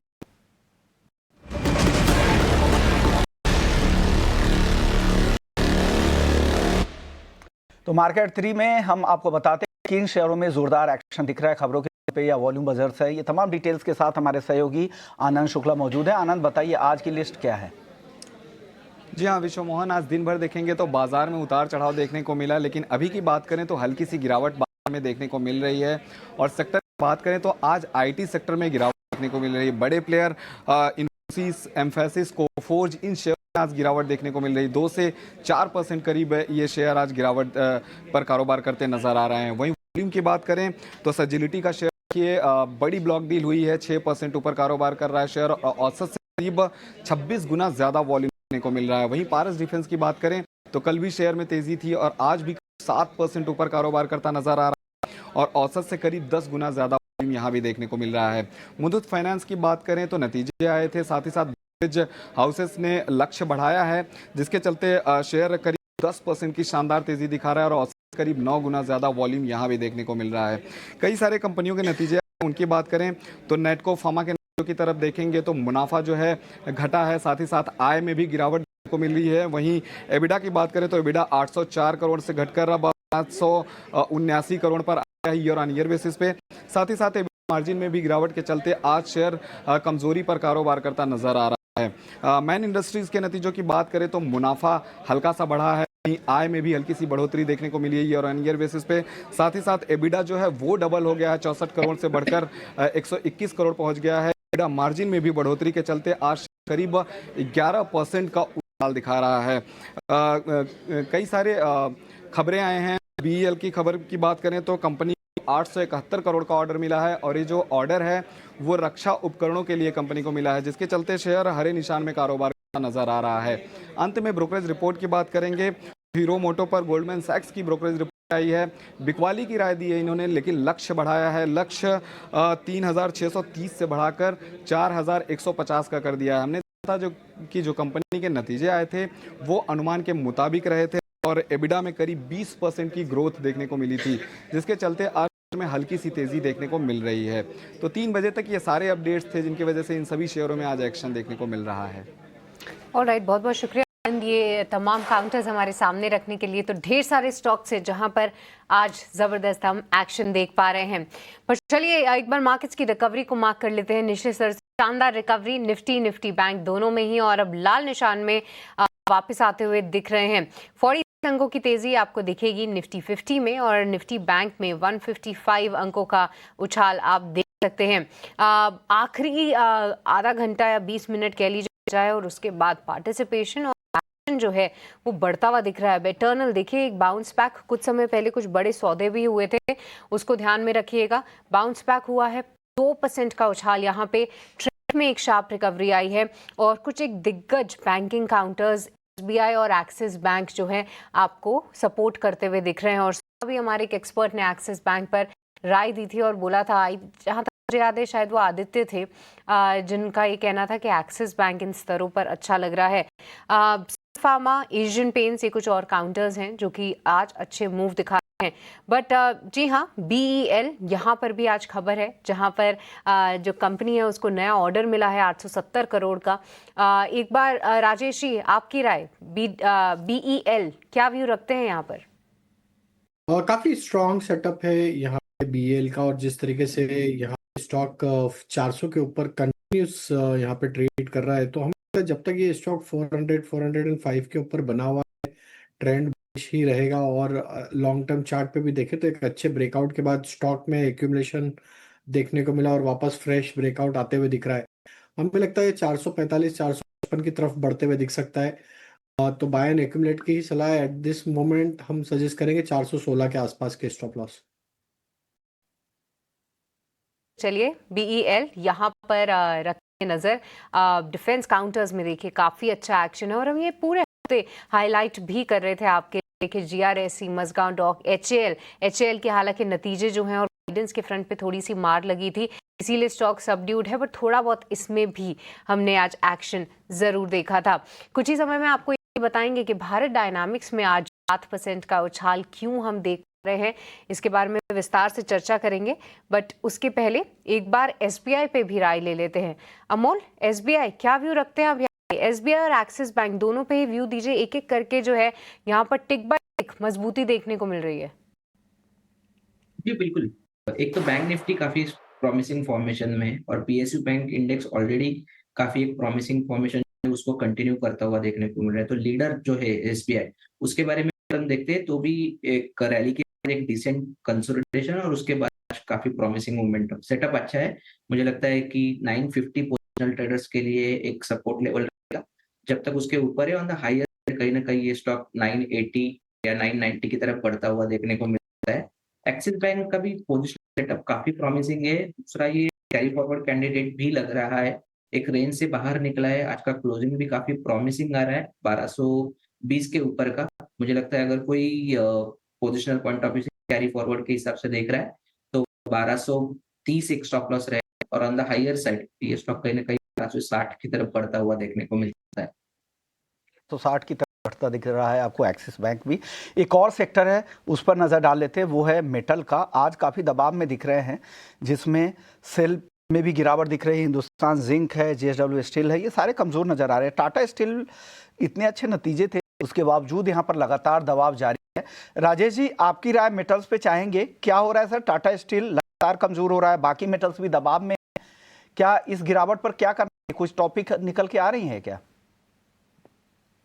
तो देखिए, मेटल एज अ सेक्टर में एक अच्छी रैली के बाद थोड़ा जरूर यहाँ पे प्रॉफिट हायर साइड पे बनते हुए दिखा है। टाटा स्टील के अगर हम सेटअप की बात करें तो 170 इसके लिए इंपॉर्टेंट सपोर्ट रहेगा। वहाँ पे इसको एक बार रिव्यू करना चाहिए। अगर ये 170 के लेवल को होल्ड कर लेता है तो फिर वापस यहाँ पे पुल बैक बनते हुए दिखे। बाकी भी मेटल स्टॉक्स की बात करें, national aluminium, Vedanta, steel and power, तो सभी में अगर हम देखें तो near term short term charts पे तो अभी भी स्ट्रेंथ बनी हुई है। जरूर थोड़ा प्रॉफिट टेकिंग आते हुए दिखा है क्योंकि सारे स्टॉक्स में एक रैली अच्छी आते हुए दिखी थी। तो ये डिक्लाइन में हम पे वापस ये स्टॉक्स पे बाय करने की ही सलाह रखेंगे। हमें लगता है टाटा स्टील 170 के आसपास अट्रैक्टिव रहेगा, 168 का स्टॉप लॉस रखेंगे। वहीं अगर हम देखें तो वेदांता, यहाँ पे भी एक अच्छा ब्रेकआउट हमने देखा था वेदांता में भी। तो वेदांता में भी हमें लगता है कि बाय ही करना चाहिए। अगर कोई वॉलेटिलिटी में डिक्लाइन मिलती तो ऐड करें। यहाँ पे जब तक ये स्टॉक बना हुआ है करीब 510 पर, ये ट्रेंड बुलिश ही रहेगा और साइड में हो सकता है 560 की तरफ भी आगे बढ़ता हुआ दिखे। तो बाय एंड एक्यूमुलेट की सलाह मेटल काउंटर्स में अभी भी स्ट्रक्चर बुलिश। आपको लग रहा है कि यहाँ पे बुलिश है, बाई ऑन डिप्स की स्ट्रेटजी के साथ काम कर सकते हैं। एक काउंटर आईजीएल था, आईजीएल की कॉन कॉल भी हो रही थी मैनेजमेंट की, जिसमें उन्हें लग रहा था कि वॉल्यूम ग्रोथ तो आगे की दिखेगी ही, साथ साथ मार्जिन भी इंटैक्ट रख पाएंगे। तो आईजीएल की जो कमेंट्री थी, ईबिटा मार्जिन उनको लग रहा है कि आगे चलकर काफी सुधार होगा वॉल्यूम की वजह से, और साथ ही कंपनी को उम्मीद है कि सीएनजी ग्रोथ काफी आगे भी हेल्दी रहने वाली है पूरे साल, रेस्ट ऑफ द ईयर। ये उनके कॉन कॉल की बड़ी बातें थी। हालांकि आईजीएल आज 60 है दायरे में घूम रहा है। अमोल, आप इस पर राय दें आईजीएल को लेकर। एक रेंज में फंसा हुआ है, यही दिक्कत है शॉर्ट टर्म में। अगर देखा जाए तो जो सपोर्ट्स आ रहे हैं वो 200 की तरफ आ रहे हैं, वही 200 डे आई के सिंपल मूविंग एवरेज भी है। ऑन द हायर साइड 220 का एक रेजिस्टेंस जोन है, जहां पे अगर सेलिंग प्रेशर ट्रिगर हो रहा है तो कंसिस्टेंटली दबाव में रह रहा है। तो मुझे लगता है जब तक ये रेंज के अंदर रहेगा, नॉन डायरेक्शनल एक्टिविटी कंटिन्यू रहेगी। अगर कोई मोमेंटम को चेस करना चाहता है, जो कल का रैली काफी स्ट्रांग था, तो उनके लिए सपोर्ट स्टॉप लॉस रहेगा 210 का। और but directional momentum positive side पे अगर मैं देखा तो वो 220 के रेंज के बाद ही पॉसिबल लग रहा है। तो आईजीएल को लेकर ये नजरिया आपकी तरफ से दिया जा रहा है। आज के सत्र में मिश्र धातु में भी काफी ज्यादा गिरावट है, 5% के आसपास की गिरावट दिख रही है। राजेश जी, मिश्र धातु यहाँ पर क्या रहा है? इस गिरावट के बाद क्या करना चाहिए? तो देखिए, मिधानी में देखें तो एक करेक्टिव मूव यहाँ पे देखने को मिला और स्टॉक ने अपने नियर टर्म चार्ट पे एक सपोर्ट जो थे वो तोड़ते हुए दिख रहा है। तो हमें लगता है ये 370 के नीचे अगर रहता है तो गिरावट थोड़ी और भी बढ़ सकती है। ऑन द डाउन साइड हो सकता है ये स्टॉक 355 350 की तरफ भी फिसलता हुआ दिखे। तो जब तक ये 370 375 के लेवल को क्रॉस नहीं करता, अभी थोड़ा वेट ही करना चाहिए। गिरावट अभी और भी बढ़ते हुए दिख सकती है। के सत्र में केआरबीएल भी काफी स्ट्रांग है, करीब करीब 12% की तेजी यहाँ पे दिख रही है। अमोल, केआरबीएल को लेकर क्या रहा है? कुछ नए डेवलपमेंट भी हुए हैं क्या केआरबीएल में? देखो, एक डीप करेक्शन के बाद स्टॉक में एक कंसोलिडेशन देखने को मिला और आज कहीं ना कहीं वो कंसोलिडेशन का रेंज ब्रेकआउट हमने देखा, तो उसके बाद काफी प्रॉमिसिंग मोमेंटम हुआ है स्टॉक में। बट अभी भी थोड़ा सा वेट एंड वॉच रहेगा। एक तो ओवरबॉट जरूर हुआ, 12% का रैली हो गया, तो मैं चेस करना थोड़ा रिस्क टू रिवॉर्ड के हिसाब से थोड़ा सा मुश्किल लग रहा है। हाउएवर अगर कोई माइनर डीप आते तो वही फोकस रहेगा। जो ट्रेंड फॉलोइंग ट्रेडर है या जो ब्रेकआउट ट्रेडर्स है उनके लिए लेवल रहेगा 410 और 400 का। 400 के नीचे शायद थोड़ा सेंटीमेंट बेरिश की तरफ बढ़ता हुआ वापस से हम देख सकते हैं। On the higher side resistance zone रहेगा स्टॉक के लिए 460। चलिए, 460 के टारगेट्स केआरबीएल के लिए आते हुए दिख रहे हैं। पर हम कुछ समय पहले चर्चा भी कर रहे थे कि डिफेंस काउंटर्स में जबरदस्त एक्शन है। बीईएल निफ्टी का बन चुका है टॉप गेनर, पर दूसरा काउंटर जिसमें आज जबरदस्त तेजी है वो है भारत डायनामिक्स।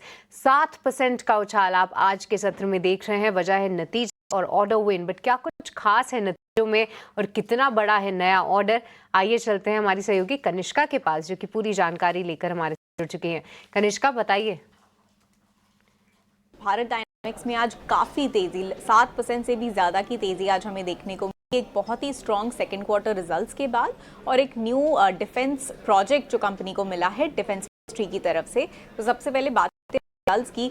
रेवेन्यू कंपनी का सेकेंड क्वार्टर में ईयर ऑन ईयर बेसिस पे डबल से भी ज़्यादा हुआ है। एबिटा भी नियरली डबल हुआ है। 90% की ग्रोथ हमने देखी है एबिटा में। प्रॉफिट की अगर हम बात करें तो 75% से ज़्यादा प्रॉफिट बढ़ा है इस कंपनी के लिए on a year on year basis. Margin की अगर हम बात करें तो मार्जिन थोड़े सॉफ्ट रहे 16.4% के लेवल पर। तो ये जो ग्रोथ हमने रेवेन्यू एबिटा में देखी है, जो स्ट्रॉन्ग ग्रोथ था, बिल्कुल जो एक आउटलायर इसे बनाती है, ये है एग्जीक्यूशन मोमेंटम जो कंपनी ने मेंटेन किया है उसकी वजह से। एक बड़ा पुश स्टॉक को मिला है डिफेंस ऑर्डर से भी, जो कल ही कंपनी को मिला है मिनिस्ट्री ऑफ डिफेंस से Invar anti tank missile supply करने के लिए इंडियन आर्मी को। इस ऑर्डर की वैल्यू है 2095 रुपीस, तो इससे भी स्टॉक को एक बड़ा पुश मिला है। इसके अलावा ब्रोकरेजेस काफ़ी पॉजिटिव है सेकंड क्वार्टर रिजल्ट्स के बाद। निर्मल बैंक ने बाय रेटिंग मेंटेन की है 1774 के टारगेट के साथ और हाईलाइट किया है बहुत ही स्ट्रॉन्ग ऑर्डर। एनुअल रेवेन्यू जो ऑर्डर बुक है वो एनुअल रेवेन्यू का 3x और ब्रह्मोस, आकाश और प्रलय जैसे की प्रोजेक्ट्स कंपनी के पाइपलाइन में अभी हैं। नुवामा ने भी अपनी बाय रेटिंग मेंटेन की है 2020 रुपए के टारगेट के साथ और नोट किया है 22,800 करोड़ रुपए का बैकलॉग। इसके अलावा 42,800 करोड़ रुपीस का पाइपलाइन, जो मल्टी ईयर ग्रोथ विजिबिलिटी देता है भारत डायनामिक्स के लिए। तो लॉन्ग टर्म में भारत डायनामिक्स का टारगेट है 10,000 करोड़ रुपए का रेवेन्यू बाय FY31 और गाइड किया है बॉम्ब, वॉरहेड, स्पेस प्रोडक्ट्स जैसे एरिया में डाइवर्सिफाई करने के लिए। 2029 तक 25% के रेवेन्यू ग्रोथ एक्सपोर्ट्स में ये कंपनी देखती है। तो इसी गाइड के चलते स्ट्रॉन्ग अर्निंग्स और मेजर डिफेंस ऑर्डर विन की वजह से ये स्टॉक आज 7% से ज़्यादा भागा है और इसीलिए आज ये फोकस में है। ऑलराइट, बहुत बहुत शुक्रिया कनिष्का पूरी जानकारी देने के लिए कि देखिए नतीजों में क्या है कुछ खास, और साथ ही जो नया ऑर्डर विन है उसको लेकर जो है ऑर्डर बुक कितने पे स्टैंड कर रही है। जी हाँ, जैसा कि हम बता रहे थे कि अब FY25 के फाइनेंशियल से कंपेयर इनकी ऑर्डर बुक तो 7 गुना ऑर्डर बुक ऑलरेडी इनके पास पड़ी है, यानी अगले 5 साल तो कहीं ना कहीं एक ग्रोथ आउटलुक बरकरार है। पर अमोल, कितना एक्साइटमेंट लग रहा है टेक्निकल फ्रंट पे? क्योंकि देखिए आमतौर से जब अच्छे नतीजे आते हैं तो वॉल्यूम्स भी बढ़ती हैं, थोड़ा लगता है कि ट्रेजेक्ट्री अच्छी रहेगी भारत डायनामिक्स की, बट कौन से लेवल तक जा सकता है?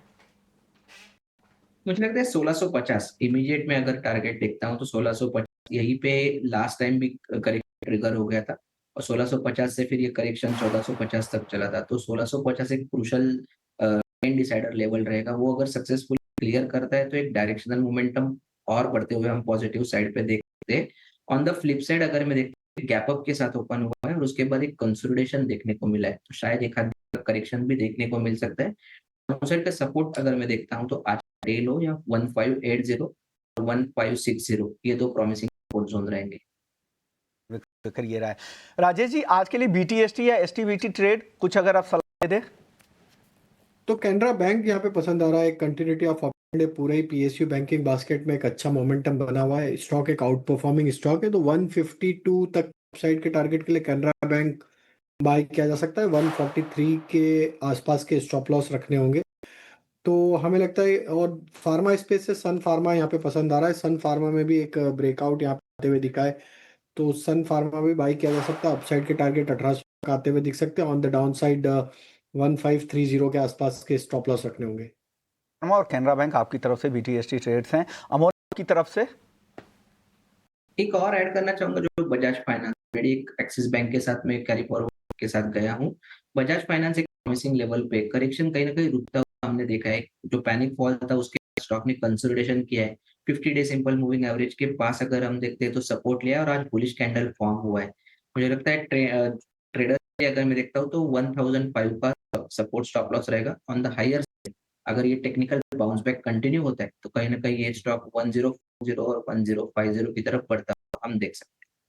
बजाज फाइनेंस आप एक और ऐड कर रहे हैं यहाँ पर BTST के तौर पर। एक्सिस बैंक भी आप कैरी करने की सलाह यहाँ पर दे रहे हैं। हमारे साथ इस वक्त तृप्ति भी जुड़ गई है। तृप्ति, बताइए कौन से बड़े ट्रिगर है जिनको आज बाजार बंद होने के बाद हमारी नजर रहेगी, और जब मंडे को बाजार खुलेगा तो वहां पर असर भी उसका दिख सकता है। कौन से ऐसे ट्रिगर्स हैं? जी हाँ, देख लेते हैं अगले हफ्ते कौन से इवेंट्स इंपॉर्टेंट होने वाले हैं, आपकी नज़र होना ज़रूरी होगा। सबसे पहले 17 नवंबर मंडे से शुरुआत करते हैं। यहाँ जापान की अगर बात करें तो IIP और GDP के आंकड़े आने वाले हैं। साथ ही अब इंडियन मार्केट्स का रुख कर लेते हैं। यहाँ पर ट्रेड डेटा और बेरोजगारी के आंकड़े आने वाले हैं। पावर ग्रिड में बोर्ड फंड जुटाने को लेकर विचार करेगा, और फुजियामा पावर सिस्टम्स का IPO पर बंद होगा 17 नवंबर को। 18 नवंबर के इंपॉर्टेंट इवेंट्स अगर देखें तो अमेरिका में IIP के आंकड़े आने वाले हैं।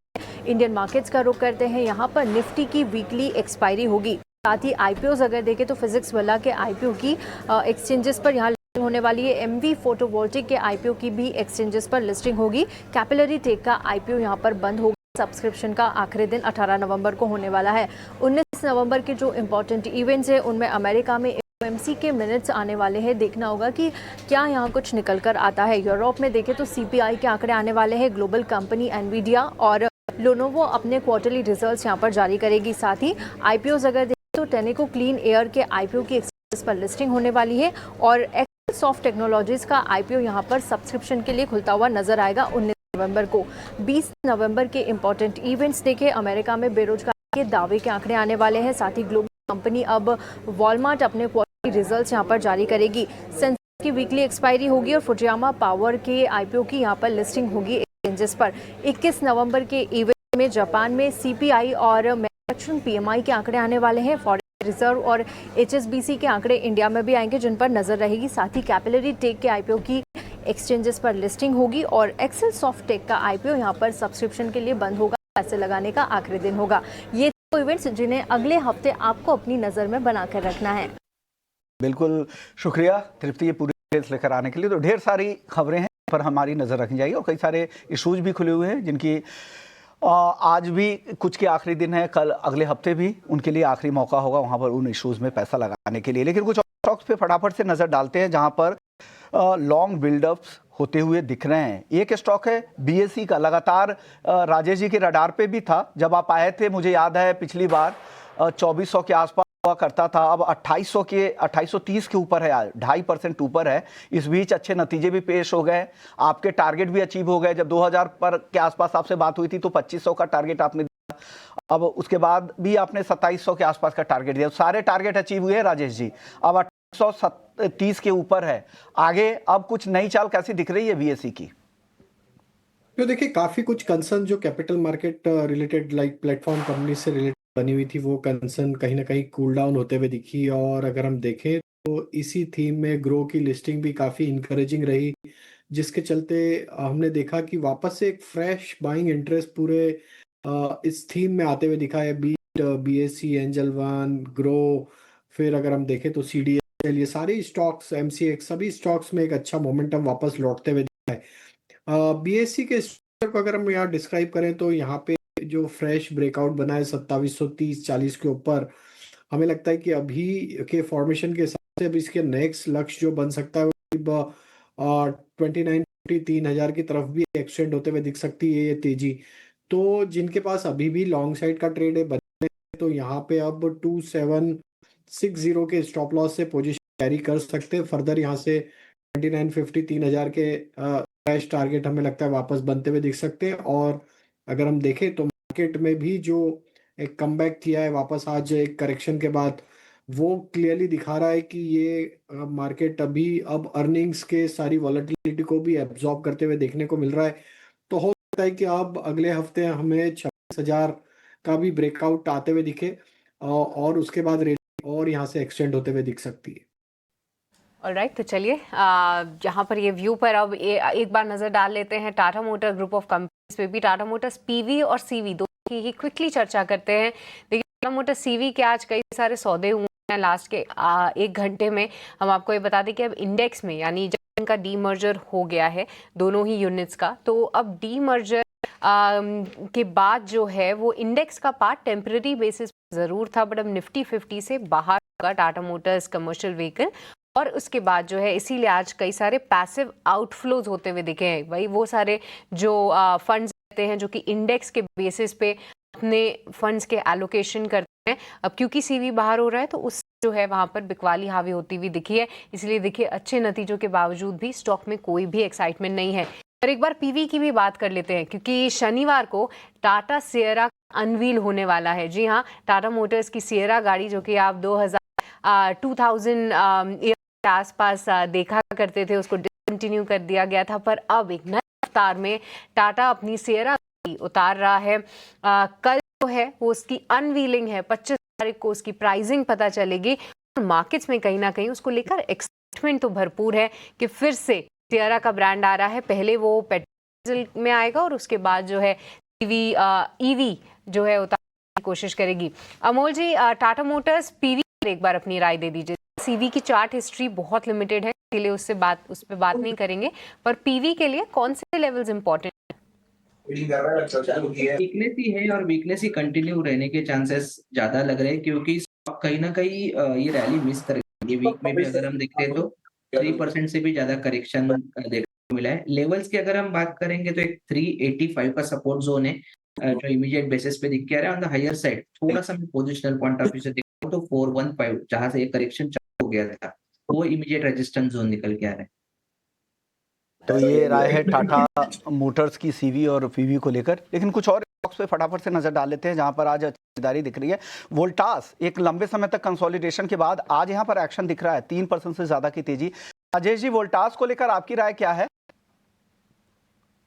तो देखिए, वोल्टास में अंडर परफॉर्मेंस तो रहा है और स्टॉक एक निचले लेवल पे ही ट्रेड करते हुए देखने को मिल रहा है। थोड़ा रिकवरी आज बनी है तो हमें लगता है 1300 के आसपास एक बेस बिल्डिंग एक्टिविटी यहाँ होते हुए दिख रही, बट हायर साइड पे 1380 1390 क्रॉस नहीं कर रहा है, हमें लगता है थोड़ा कंसोलिडेशन यहाँ पे रहेगा और रेंज बाउंड एक्टिविटी ही देखने को मिल सकती है। एक्टिविटी समय तक और जारी रह सकती है। कंसोलिडेशन एक कुछ तरह थोड़ा सा मोमेंटम हुआ है, लेकिन अभी भी उस रेंज के भीतर ही ट्रेड कर रहा है। चलिए, शुक्रिया राजेश आपका, अमोल आपका, आप दोनों का, आप लोगों ने वक्त निकाला, दर्शकों को गाइड किया। चलिए, लेकिन क्लोजिंग की तरफ बढ़ते हैं। बाजार में शानदार रिकवरी दिख रही है। डे लो से देखें तो करीब करीब 200 अंकों की रिकवरी यहां से साफ तौर से दिख रही है। 25,740 का लो लगा था, 25,900 कहा भी था कि अगर 800 के आसपास मिले तो खरीदारी करें। अब 26,000 एक बड़ा रेजिस्टेंस है जो वीकली एक्सपायरी तक मुश्किल लग रहा है, उसको पार करने में एक बहुत बड़ा रेजिस्टेंस बन रहा है। जिस तरह के हुआ वहां पे कॉल राइटिंग देखने को मिल रहे हैं, लेकिन आसानी से 25,900 के ऊपर की क्लोजिंग यहाँ पे साफ तौर से नजर आ रही है। शार्प रिकवरी जैसे जैसे हमने बिहार चुनाव के नतीजों में देखा, बीजेपी की सीट नंबर बढ़ते गए। 95 पे बीजेपी लीड कर रही है, एक बड़ा नंबर है। कम से कम 90% से ज्यादा सीट्स पे उनकी बढ़त है, यानी कह सकते हैं जो 90% स्ट्राइक रेट बीजेपी का देखने को मिल रहा है। तो ये एक बड़ी बढ़त है और लैंडस्लाइड विक्ट्री बिहार में, उससे बाजार को सपोर्ट मिला है और शार्प रिकवरी कह सकते हैं। निफ्टी बैंक में 170 अंकों से ज्यादा की तेजी और आखिर में जो क्लोजिंग के नंबर्स आ रहे हैं वो है 98,550 के ऊपर। बात करते कहां से सपोर्ट आया, तो आज बाजार को सपोर्ट मिला है जिस सेक्टर से और कंपनियों से, उसमें बैंक्स की तरफ से और खास करके सरकारी बैंक से, कुछ प्राइवेट बैंक्स में एक्सिस बैंक, वहां से अच्छा सपोर्ट मिला है। करीब करीब 2.25% की तेजी है। इसके अलावा एसबीआई देखिए 1.5% के आसपास की तेजी, फाइनेंशियल्स में अच्छी तेजी थी। अडानी एंटरप्राइजेज 1.5% की तेजी भी दिखी। ट्रेंड में अच्छी मजबूती के साथ कारोबार हुआ। भारत इलेक्ट्रॉनिक्स जैसे काउंटर इटर्नल में अच्छी तेजी थी, 2% से ज्यादा की तेजी यहाँ पे दिखी। के बाद जो कमजोरी का दौर चल रहा था, बजाज वो आज थमा और आज यहां पर भी लोगों ने खरीदारी की। बजाज फाइनेंस भी करीब करीब 1% से ज्यादा की मजबूती के साथ बंद हुए हैं। चुनिंदा फार्मा अच्छी तेजी, दिग्गज फार्मा में खास करके डॉक्टर रेड्डीज और सन फार्मा अच्छी मजबूती थी। दोनों ही काउंटर 1% से ज्यादा की तेजी के साथ आज के सत्र बंद हुए हैं। कोल इंडिया यहां पर भी खरीदारी थी, यानी पीएसयू कंपनियां, पीएसयू बैंक्स ये सारे चल रहे थे। बैंकों में ही कोटक महिंद्रा देखिए अच्छी तेजी यहां पर भी थी। बजाज ट्विंस में बजाज फाइनेंस के साथ साथ बजाज फिंस में भी ठीक ठाक खरीदारी थी। आज के में दबाव जो देखने को मिल रहा था इन्फोसिस आईटी पे ज्यादा यहां पर दबाव दिखने को मिला। सिर्फ आईटी नहीं, यहां पे mid cap small cap IT company में भी भारी बिकवाली दिखी, लेकिन सबसे ज्यादा गिरावट इन्फोसिस में ही देखने को सत्र में मिली है।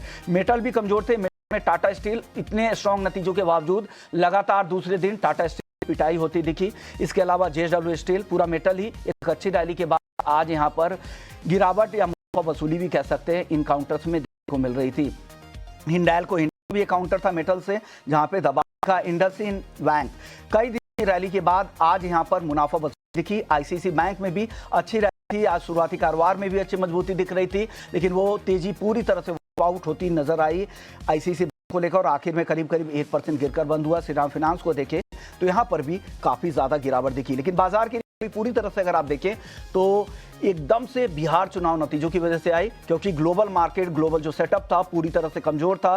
एशिया बाजार में चौतरफा बिकवाली थी। एकमात्र निफ्टी आपको दिखेगा मेजर इंडेक्स में एशिया में जो तेज नजर आया। प्री मार्केट से यूएस से काफी कमजोर संकेत थे। यूरोप में चौतरफा बिकवाली थी, कल यूएस में काफी बिकवाली थी। उसके बावजूद यहाँ पे एक स्ट्रॉन्ग क्लोजिंग यहाँ पे बाजार के लिहाज से देख सकते हैं और एक जो सेटअप पूरा बन गया है, डेफिनेटली मोमेंटम काफी है। लगातार 5वां दिन है जहाँ पे हायर हाई फॉर्मेशन निफ्टी में देखने को मिल रहा है। बढ़िया क्लोजिंग हफ्ते के आखिरी दिन जहाँ पे ग्लोबल मार्केट में ब्लैक फ्राइडे जैसा दिन लग रहा है और वहाँ पर अपना बाजार ग्लोबल नहीं डोमेस्टिक के दम पर सेलिब्रेट कर रहा है। इसी पर क्लोजिंग कॉल्स को यहीं खत्म करेंगे।